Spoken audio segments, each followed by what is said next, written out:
সিলেটের 90% লোক এই জায়গা সম্পর্কে জানে না। ঘন জঙ্গলের ভেতর লুকে থাকা এক অচেনা পাহাড়, যেখানে পৌঁছতে আমাদের করতে হয়েছে রোমাঞ্চকর ট্রেকিং।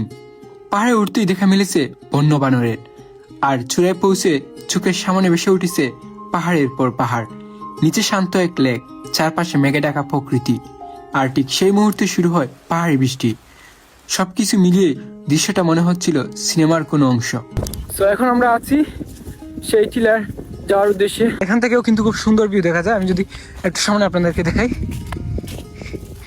এই যে সামনে দেখতে পাচ্ছেন দুইটা লেক আছে, আর উপরে আরেকটা বাংলোর মতো আছে, আর পুরোটাই হচ্ছে পাহাড়। আমরা যাচ্ছি হচ্ছে আরো উপরের দিকে, আর আজকে হচ্ছে মেঘাচ্ছন্ন আবহাওয়া।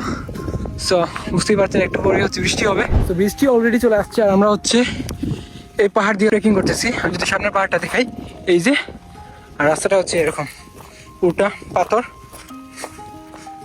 আর চারিদিকে হচ্ছে পাহাড় আর বন জঙ্গল। সামনে হচ্ছে রাব্বি এন্ড মান্না ভাই।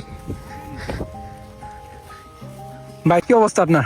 আমার অবস্থা তো একবার সিরিয়াস। আমার তো চিল্লা বন্ধ, এই রাব্বি দড়ি দড়ি খালি ছিল রান্না। তো মান্না ভাই মূলত আসতে চাননি, রাব্বি হচ্ছে জোর করে মান্না ভাইকে এখানে নিয়ে আসছে। আমি তো টোটাল একটু যাইতে না, আমি কামল ভাই না করছি, কাল সবাই না করে দিই, এর জোর করে দিলে লিয়ে আসে জানি এখন টাইম টাইম মারে উপরে তুলে।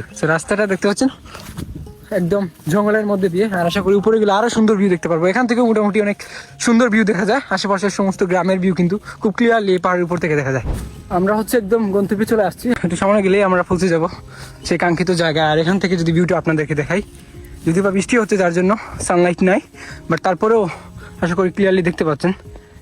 এই যে দুই সাইডে হচ্ছে বড় বড় পাহাড়, আর মাঝখানে হচ্ছে একটা ছোটো খাল, আর আশেপাশের পাহাড়গুলো দেখতে পাচ্ছেন কতটা বড়। আর আমরা এখন আছি অনেক উঁচুতে। আমি যদি একদম মেইন স্পটে যাই তাহলে আপনাদেরকে বুঝতে পারবো কতটা উপরে আছি আমরা। একটু আগে হচ্ছে বৃষ্টি হচ্ছিল, যার জন্য এখন পুরো সাইডটা হচ্ছে অন্ধকারাচ্ছন্ন হয়ে গেছে, মানে বৃষ্টির শেষের দিকে। আর এখন হচ্ছে সন্ধ্যার টাইম, যার জন্য আলো নাই। আমরা এখন আছি একদম উপরে। এখান থেকে দেখতে পাচ্ছেন সামনে একটা লেক আছে, আর একটা হচ্ছে বাংলো আছে ছোটো, আর এই চারপাশে হচ্ছে অনেক বড় বড় পাহাড়।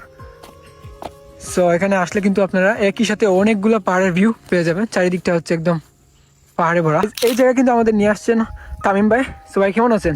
আলহামদুলিল্লাহ ভাইয়া। এখানে দেখতে পাচ্ছি অনেকগুলা পাহাড়। সো এই পাহাড়গুলোর নাম কি বা এই জায়গাটা কোথায়, আপনি যদি একটু ডিটেলসে বলতেন। এটা হচ্ছে এয়ারপোর্ট রোড, সাহেবের বাজারের নিকটস্থ ফড়িংরা গ্রাম, বৃহত্তর খাদিমনগর ইউনিয়নের সবচেয়ে সুন্দর গ্রাম, যেখানে প্রাকৃতিক সৌন্দর্য খুবই বেশি।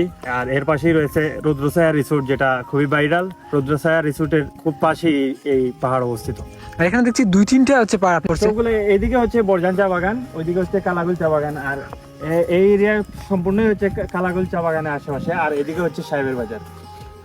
So, মোট তিনটা এরিয়ার মধ্যস্থ হচ্ছে এই জায়গাটা। হ্যাঁ হ্যাঁ অবশ্যই। আর কেউ যদি এই জায়গায় আসতে চায় তাহলে হচ্ছে কিভাবে আসবে? এটা তো আম্বখানা থেকে 40 টাকা সিএনজি ভাড়া, তারপর হচ্ছে সাহেবের বাজার থেকে 10 টাকা করে টমটম অথবা রিক্সায় সহজেই আসতে পারবেন। এই রিসোর্টের সামনে আসলে হচ্ছে তারা এখান থেকে হ্যাঁ, আসতে পারবে। আমি হচ্ছে এই ভিডিও টাইটেল এবং ডিসক্রিপশন বক্সে আমি লিখে দিব এই জায়গা হচ্ছে কিভাবে আপনারা আসবেন। চাইলে আপনার সেখান থেকেও দেখে, বা ভাই যেভাবে বলছেন এভাবে চাইলে আপনার এই জায়গায় আসতে পারেন। আমরা হচ্ছে এই জায়গা থেকে এখন ব্যাক করতেছি।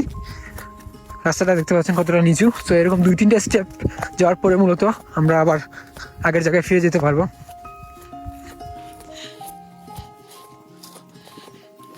এই যে সামনে পাহাড়, এ হচ্ছে একটা ছোটো খাল। পাহাড় থেকে নেমে যাচ্ছি আবার নিজ গন্তব্যে।